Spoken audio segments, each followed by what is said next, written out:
दोस्तों आज हम हैं बाजितपुर गांव में और नरेश भाई हैं हमारे साथ आज। नरेश भाई की पिछली वीडियो भी आपने देखी थी बग्गी की, और पीछे जो लक्ष्मी है वो लक्ष्मी उस टाइम पे बहुत छोटी थी। अब लक्ष्मी बड़ी हो गई है और लक्ष्मी की छोटी बहन आज हमारे साथ है। इसका नाम सुरभि। अच्छा सुरभि। हाँ। अच्छा, लक्ष्मी की छोटी बहन सुरभि है। कितने दिन की हो गई सुरभि? ये 12 तारीख को गई थी, आज 15 तारीख हो गई। 3 दिन की है ये सुरभि। तो पिछली वीडियो में हमने इसकी जो ब्रीड करैक्टर के बारे में, इनकी नस्ल के बारे में, इनके स्वभाव के बारे में वो हमने काफ़ी चर्चाएं करी थी।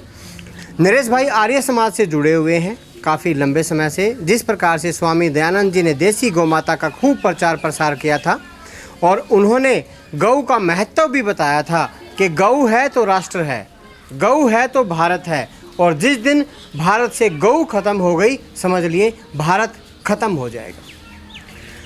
तो गौ से जोड़ने का स्वामी दयानंद जी ने काम किया था। उसी प्रकार से उनकी विचारों से प्रभावित होकर नरेश भाई भी गौ के प्रति काफ़ी समर्पित हैं और हमारी स्वदेशी नस्लों के लिए काम कर रहे हैं।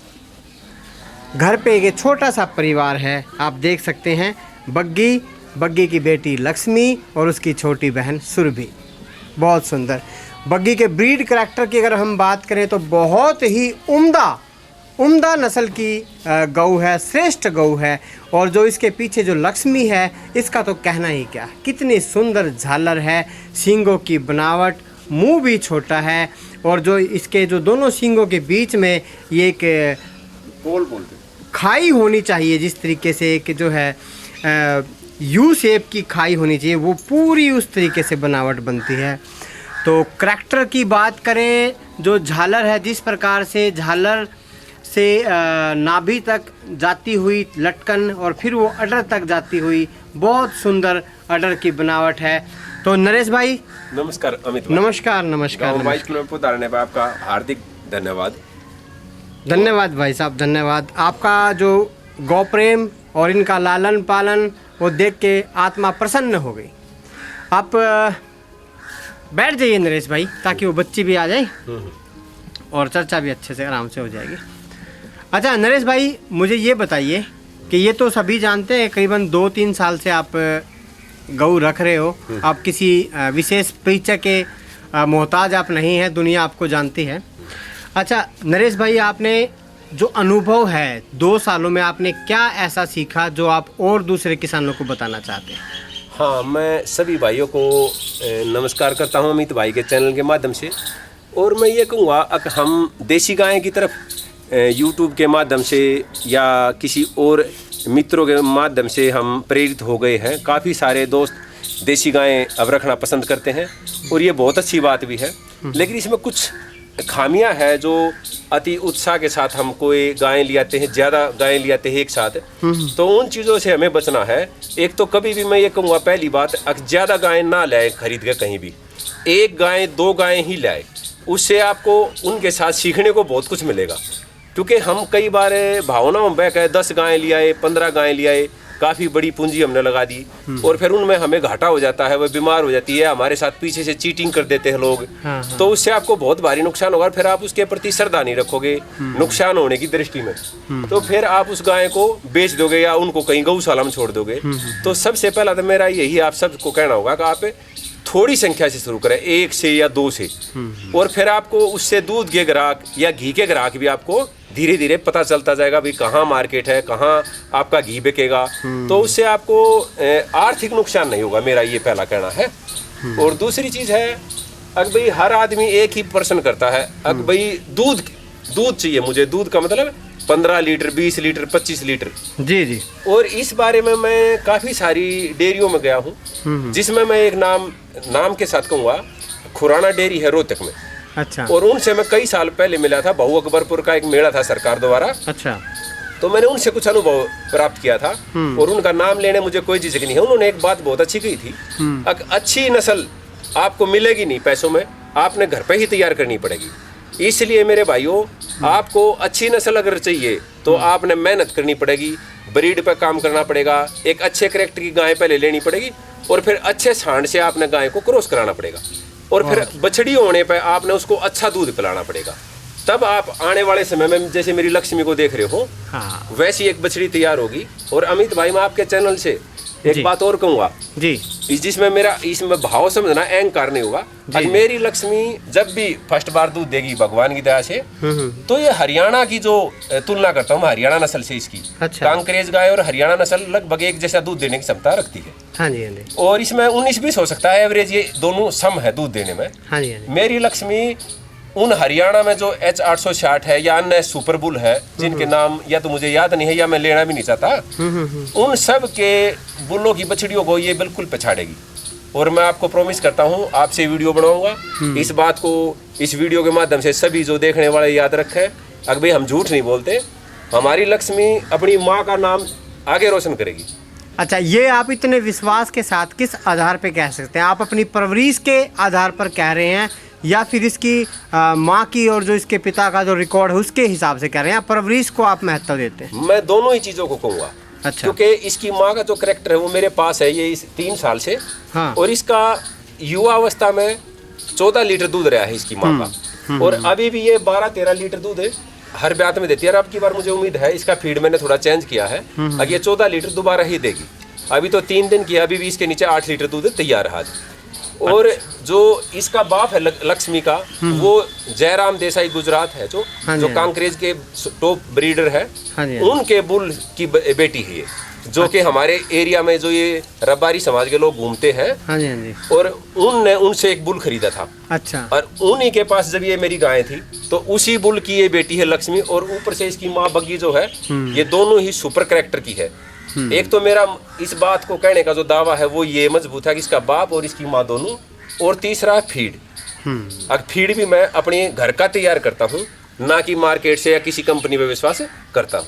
अच्छा, तो बग्गी की जो सेहत में एक जो निखार है, चमक है, इसकी स्किन में जो चमक है, उसके पीछे आपने जो अपनी इसकी टेक केयर किया है अच्छे फीड का, उसको महत्व देते हैं आप? हाँ बिल्कुल। अच्छा, दूध की ओर मैं बात करना चाहूँगा कि बग्गी ने कितना दूध पिया था, क्योंकि ये प्रश्न काफ़ी बार पूछा जाता है कि बच्चे को कितना दूध पिलाएं। जो रियल है वो आप बता दीजिए। इतनी अच्छी सेहत है लक्ष्मी की, तो इसने कितना दूध पिया था? इसको मैंने जब तक मेरी गाय ने दूध दिया, हाँ, पहले दिन से लेकर आखिरी दिन तक मैंने इसका एक थन जारी रखा था। अच्छा, एक थन कभी बंद नहीं किया? कभी बंद नहीं किया, उसको अदला बदली करता रहता था। हाँ। इस वीडियो के माध्यम से एक भाइयों को और बात बताऊंगा मैं जी। कई बार हम एक ही थन को पहले दिन से लेकर लास्ट के दिन तक पिलाते हैं। हाँ। लेकिन उस थन से फिर वो छोटा पड़ जाएगा दोस्तों, याद रखना। अच्छा। आपको हर समय थन का परिवर्तन करना चाहिए। सुबह जो थन पिलाए वो शाम को ना पिलाए। अच्छा। शाम को दूसरा थन पिलाना चाहिए, और अगले दिन उससे अलग थन, और उससे अलग अलग थन। इससे बच्चे का दूध भी मेंटेन रहेगा और गाय के अडर में कोई तिरछापन नहीं आएगा। नहीं तो कुछ भाई एक ही थन पिलाते रहते हैं, उससे उनका थन छोटा हो जाता है। अच्छा, जैसा आपने बताया कि आपने एक थन पूरा जब तक इसने दूध दिया तब तक लक्ष्मी ने पिया है, जो बड़ी बच्ची उसने पिया है। बिल्कुल ठीक है। उसके बाद अब क्या फीड मैनेजमेंट चल रहा है इसको? क्योंकि बहुत से परिवार जो किसान हैं वो तभी बाट बंटा तब शुरू करते हैं, तब वो प्रेग्नेंट होके कुछ टाइम हो जाता है, तब बाट बंटा शुरू करते हैं। तो क्या आपने पहले से शुरू किया था? हाँ बिल्कुल, मैंने पहले से ही, जैसे इसने न्यार खाना शुरू किया, और इस बात को कोई मिथ्या में ना ले, जब से मैंने न्यार से यहाँ पे मतलब है जब से भूसा खाना शुरू किया, क्योंकि न्यार को बाहर के लोग नहीं समझते हैं, हरियाणा वाले समझ जाते हैं। हाँ। न्यार का मतलब भूसा। भूसा जी। जब से इसने छोटी से नहीं, जब भी इन्हें 2 महीने 2.5 महीने की थी ये, तब इसने भूसा खाना शुरू किया। तो मैंने कभी भी अलग से इसका भूसा नहीं भिगोया। जो इसकी माँ का दाना चारा मैं खिलाता हूँ, उसी को एक तसड़े में डाल के इसके सामने रखता था। तो बचपन से ही मैंने इसको फीड अलग से नहीं दिया। इसकी माँ का जो फीड था वही डाइट इसी को मैंने खिलाई है। तो इसके साथ कोई सोतेला व्यवहार नहीं भी ये बछड़ी है तो सूखा तूड़ा खाएगी या थोड़ा सा वो खिला दिया। अच्छा। तो वो नहीं है। और जैसे कि मैं एक नाम और लूँगा, एक बड़ी हस्ती है गुजरात से, रमेश रूपारेलिया भाई, मैं उनसे बहुत प्रेरित हूँ। आपकी ही वीडियो देख के मैंने उनको काफ़ी सीखा। तो उन्होंने गन्ना, गाजर, चुकंदर के बारे में काफ़ी चीज़ें कही है। तो जब भी सीजन होता है तो मेरे गाँव के नज़दीक बिल्कुल दरियापुर गाँव है, और हमारे एक भाई है मित्र सत्यवान जी, वो गन्ना लगाते हैं अपने किलो में। तो मैं उनसे सीजन पर 2 महीने के आसपास करीब गन्ना खरीद के लाता हूँ। तो 50 किलो गन्ना ले आता हूँ मैं, और उसमें 5 दिन 4 दिन जय दिन उसको खिलाता हूँ, और फिर खत्म हो जाता सब। तो 2-2.5 महीने 3 महीने इसको गन्ना खिलाता हूँ, गाय को भी और लक्ष्मी को भी। और ऐसे ही फिर गाजर का जब टाइम आता है तो गाजर भी अपना एक बोरी ले आते हैं। हमारे गाँव में गाजर होती है, गाँव के दाएं बाएं भी गाजर होती है। अच्छा, तो वो करते हैं। और चुकंदर मेरे पास अपनी जमीन है, मैं उसमें थोड़ा से बो लेता हूँ, उसी से 1-1.5 क्विंटल चुकंदर पूरे सीजन में निकल जाता है। पूरे सीजन में आप 1-1.5 क्विंटल इनको थोड़ा थोड़ा करके खिला देते हाँ, मतलब आधा किलो हर रोज, आधा किलो 1 किलो चुकंदर हर रोज खिलाता हूँ। बहुत बढ़िया, ऐसे खिलाता हूँ। अच्छा, आप दाना किस तरीके से इस्तेमाल करते हैं, कौन सा इस्तेमाल करते हैं और कैसे आप तैयार करते हैं उसको? हाँ, दाने के बारे में बताऊँगा। पहले मैंने कंपनियों के फीड खरीदे, और जिसमें रामदेव की पतंजलि कंपनी है उसका भी फीड खरीद के देखा, और मैंने वैसे भी दुकानों से खरीद के देखा। लेकिन जो फीड है, मैंने खुद, एक मेरा दोस्त है गरोंडे का सुजीत भाई, उसने मुझे बताया पहली बार, नरेश भाई अगर आपको अच्छा दूध चाहिए तो आपने फीड घर पे ही तैयार करना पड़ेगा अपना, और उसको रांध के खिलाना पड़ेगा, तो आपका दूध कम से कम 2 किलो बढ़ जाएगा। मैं किसी भी चीज़ पे अपनी मोहर नहीं मारूंगा, जिसने मुझे बताया उसी को मैं आगे बताता हूँ। तो मैंने अब करीब 1 साल से अपना जो दलिया है बनाता हूँ घर पे फीड, उसी को रांध कर अच्छे से, और उसमें थोड़ा सा मीठा मिला देता हूँ। अच्छा, गर्मी हो तो उसमें खांड मिलाता हूँ। अच्छा। और सर्दी होने पे गुड़ मिलाता हूँ। तो जिससे उसमें मिठास होता है, वो स्वादिष्ट भी हो जाता है, और रंधने की वजह से सुपाच्य हो जाता है, वो गोबर में भी नहीं निकलेगा, और वो स्वादिष्टता के साथ जो भूसा वो भी ज्यादा खाएगी, पेट बिल्कुल मजबूत भर जाएगा, तो उससे वो दूध भी ज्यादा निकलेगा। तो मेरा यही आपकी वीडियो के माध्यम से कहना होगा कि जो भाई 1 या 2-3 तक गाय रखते हैं, तो वो फीड को रांध कर खिलाए, ना कि भिगो कर खिलाए। भिगो कर खिलाने से वो बाईपास भी हो जाता है। तो ये भी मेरा कहना, फीड अपने घर का बनाए और उसको रांध कर खिलाए। अक्सर माना जाता है कि हरियाणा नस्ल की गायें और कांकरेज गायें दोनों छोटे समय तक दूध देती हैं, तो आपका इस विषय में क्या अनुभव रहा है? क्योंकि इनका ड्राई पीरियड ज़्यादा लंबा बताते हैं, तो आपका इस विषय में क्या अनुभव है, ये बताइए आप। हाँ, इसमें मैं 2 बातें कहूँगा जो सही है। बिल्कुल सटीक बात बताइए। बिल्कुल सत्य है, जिससे कोई भी वीडियो देखने वाला भाई भ्रमित ना हो, वो गलत दिशा में ना जाए। जी। सबसे पहले तो है अमित भाई, गाय की नस्ल। अच्छा। अगर वो अच्छी नस्ल की है, चाहे हरियाणा में हो चाहे कांकरेज में हो, अच्छा, तो उसकी नस्ल ही उसको लंबा और ज्यादा दूध दिलाती। अच्छा। और दूसरी चीज है सेवा। सेवा में आप इसका खुरेरा करो या फीड खिलाओ, अच्छा, ये दोनों चीज उसी में जुड़ेगी। क्योंकि अगर आप फीड घेर के भागेर प्रेम नहीं किया तो भी नहीं। तो मेरा कहना है, अगर अच्छी नस्ल आपको मिल गई है कहीं से और आपने फीड पे विशेष ध्यान दिया है, अच्छा, तो आपकी गाय बिल्कुल लंबा ड्राई पीरियड नहीं करेगी। अच्छा, अगर फीड अच्छा खिलाया है, फीड अच्छा है और गाय की नस्ल भी ठीक है, तो नस्ल ठीक है, तो पक्का ये बिल्कुल आपको 2 महीने के आसपास या तो ड्राई हो जाएगी, या हो सका आपने करनी पड़े। ये दोनों बातें। अच्छा, आप सर्वश्रेष्ठ ड्राई पीरियड किसको मानते हैं? कितना होना चाहिए ताकि उससे गऊ की सेहत भी अच्छी रहे? पीरियड मैं बिल्कुल सही, जितना मेरा अनुभव उसके साथ कहूँगा मैं, बहुत जो सुपर है, हाँ, वो तो मैं 2.5 महीने का ही मानूंगा। अगर अच्छा, कोई गाय 2.5 महीने से नाट जाती है तो वो बिल्कुल अच्छा है, उसमें कोई भी बुराई नहीं है। ये कह देना मेरी गाय 15 दिन से नाट गई, मेरी गाय 1 महीने से नाट गई, बहुत सारे वीडियो में झूठ बोलते हैं लोग। अच्छा। लेकिन ऐसा देसी गाय में अक्सर नहीं होता। कोई लाखों में अगर 1 हो तो मैं उस अपवाद पर नहीं जाऊंगा।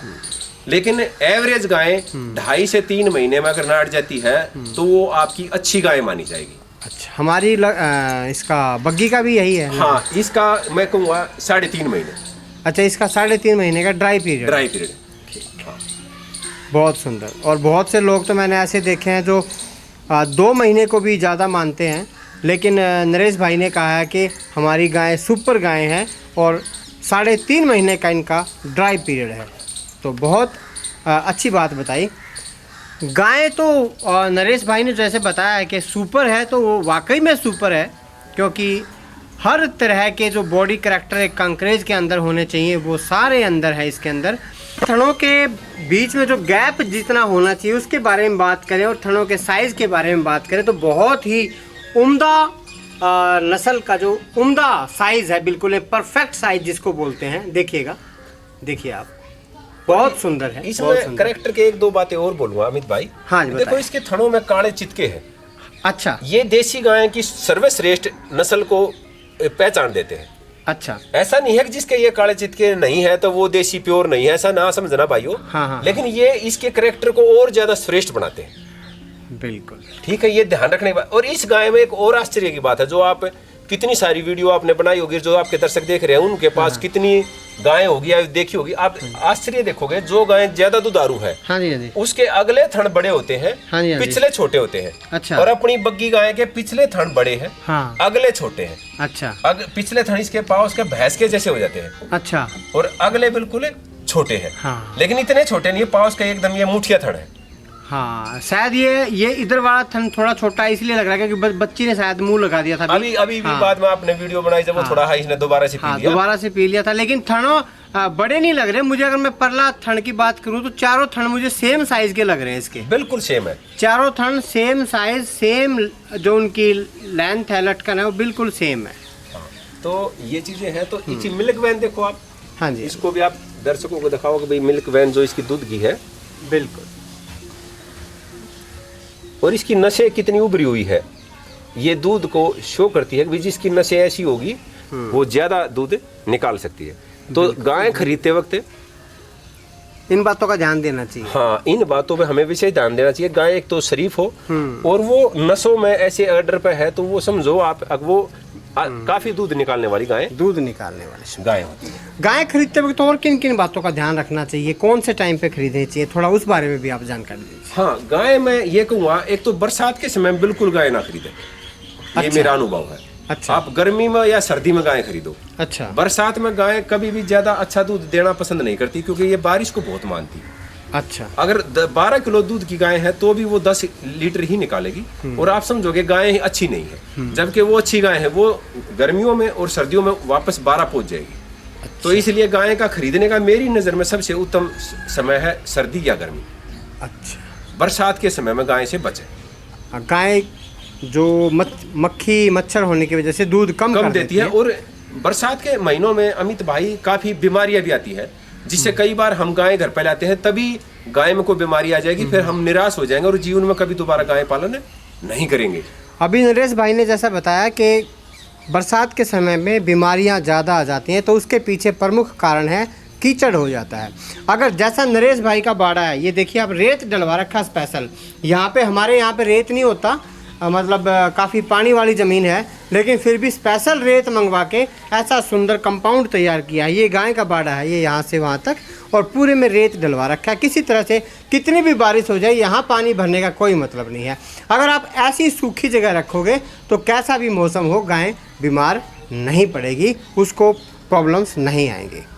इसीलिए आप देखेंगे राजस्थान में बहुत ज़्यादा गाय होती है, वहाँ पे सूखा रहता है। गाय को सूखा क्षेत्र पसंद है, गीला कीचड़ ये उसको बिल्कुल पसंद नहीं है। मक्खी मच्छर भी राजस्थान में कम होते हैं, इसीलिए वहाँ पे गायें ज़्यादा दूध देती हैं, खुश रहती हैं।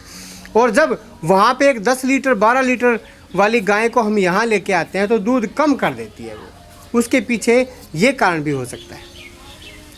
और किन किन चीज़ों का ध्यान रखें, अगर कोई कांकरेज गाय खरीदना चाहता है तो उसे किन किन और बातों पर ध्यान रखना चाहिए नरेश भाई? हाँ, अपने अनुभव के आधार पर बिल्कुल। सबसे पहले तो कांकरेज गाय खरीदनी है तो जो अपना परिचित कोई भी बागड़ी भाई जिसको बोलते हैं रबारी समाज का, हाँ जी, उसी से खरीदे, क्योंकि इसमें भी कई लोग मैंने देखे हैं, ये भी हमारे साथ थोड़ा सा धोखा कर देते हैं। अच्छा, ये जो बागड़ी है धोखा कर देते हाँ, हैं? कभी कभी कोई अच्छा, सभी कोई तो नहीं, हाँ, लेकिन सब। कुछ लोग इनमें भी ऐसे है जो आपके साथ चीटिंग कर सकते हैं। हाँ, ये तो हर जगह होता है। हाँ, लेकिन एवरेज आप जिसको परिचित हो उस भाई से ही गाय खरीदे, और उससे यही कहे भाई जो अच्छी गाय है वो मुझे दे दो, भले आप 2000 रुपये ज्यादा ले लो, क्योंकि वो वापस नहीं जाए, वो अच्छा दूध देते तो आपको 2000 रुपये दुखेंगे नहीं। हम कई बार लालच कर लेते हैं, उसमें फिर हमें गलत धन मिल जाता है, जिसको गौधन कहते हैं हम। हाँ, तो हम 2 रुपये ज्यादा खर्च करने की सोचें।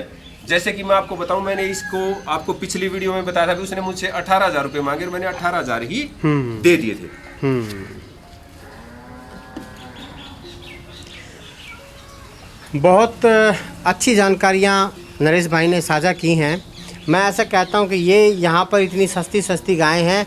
अगर हम मैं पीछे गुजरात का जब भुज का मेरा ट्रिप था तो वहाँ पे मैंने ऐसी गायों के बारे में जब उनके रेट पूछा था, कोई भी गाय 50,000 से कम नहीं थी वहाँ पे।